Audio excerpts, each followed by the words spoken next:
Hi everyone, we're going to start Chapter 5 on analytic trigonometry. We're going to marry our two favorite subjects, algebra and trig. In section 5.1, we're going to review and apply the fundamental trig identities.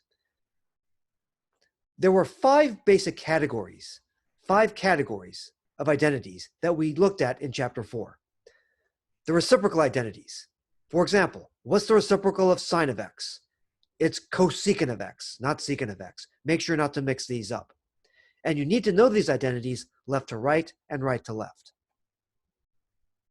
The quotient identities, where we expressed tangent of x and cotangent of x in terms of sine of x and cosine of x. The Pythagorean identities, these three identities that involved the squares of the six basic trig functions. Sine squared of x plus cosine squared of x equals 1. We can divide by sine squared of x on both sides to get the second identity, and divide by cosine squared of x to get the third identity. Some ways to remember these. Remember that the up u, down u guys squared are all alone on the right side. And also on the second identity, remember that these co-guys go together. That's one advantage to having the reciprocal of sine of x be cosecant of x. The cofunction identities, there were many of these. Bottom line, cofunctions of complementary angles are equal. And the even-odd or negative angle identities. Remember that cosine is even, and so is its reciprocal function, secant, meaning that these -1 factors on the arguments here, they can die. Cosine of opposite x equals cosine of x, same for secant.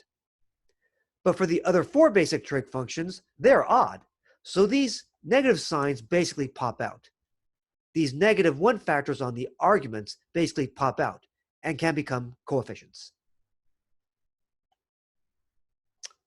So we need to remember and be able to apply these identities. Now, what do we mean by simplifying? Well, basically, we want to make these expressions more compact. So, for example, we'd want to replace 1 over sine of x with cosecant of x. There is no golden book for simplifying, but generally speaking, we want to make expressions more compact. Follow the conventions on the notes and the homework. You'll get used to it.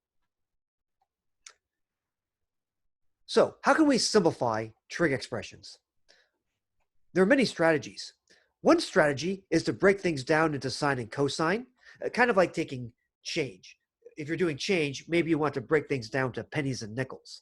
Sine and cosine, that's like pennies and nickels. And then we might be able to combine things and build things up. All right, let's simplify sine to the fourth x times cotangent to the fourth x. Well, let's see. We can break apart cotangent of x. By the quotient identities, cotangent of x is cosine of x over sine of x.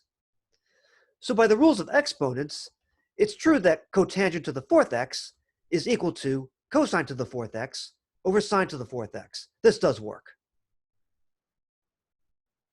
The exponent is shared on the top and the bottom.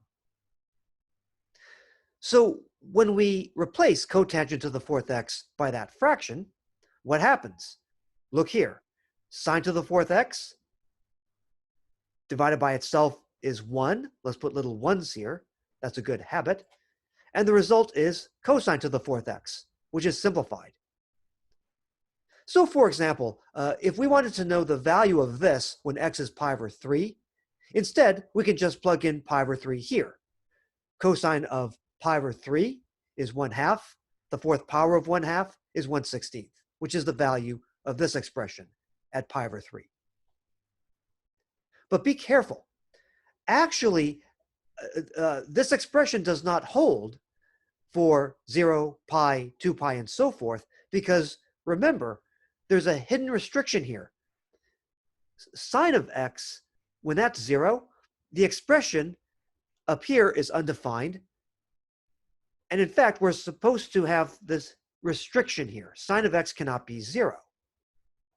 So if we wanted to be totally precise, we should make a note that sine of x is not 0.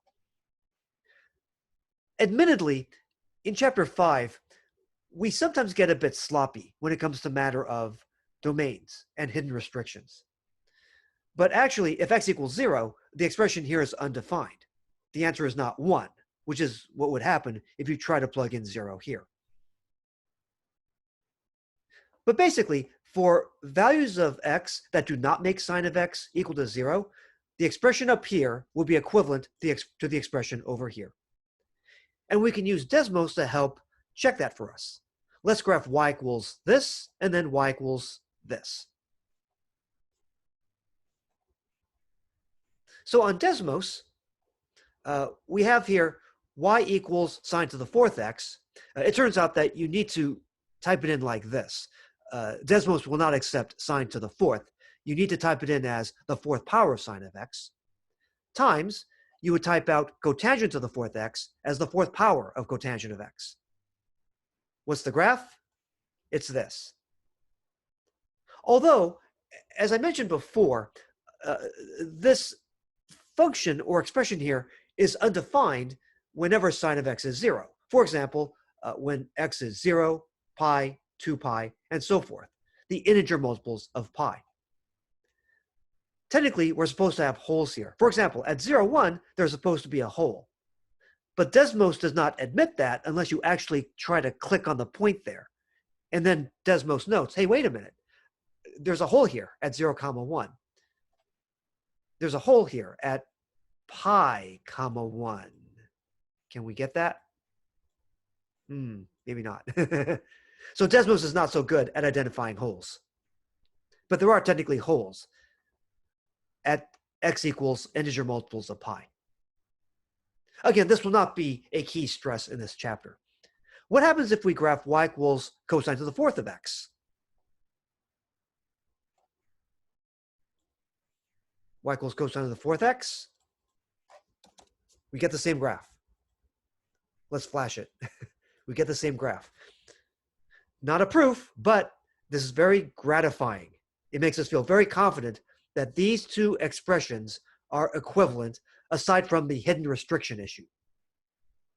The graph of this does not have any holes on it. The graph of this does have holes. So to make these truly equivalent, you need to put in that restriction that we do not allow values of x that make sine of x equal to 0. But basically, these two expressions are equivalent. That helps a lot. For example, if you want to take derivatives or integrals in calculus, you'd rather work with this guy than with this guy over here. So simplification is your friend, very often in calculus. We'll discuss other techniques for simplifying later on.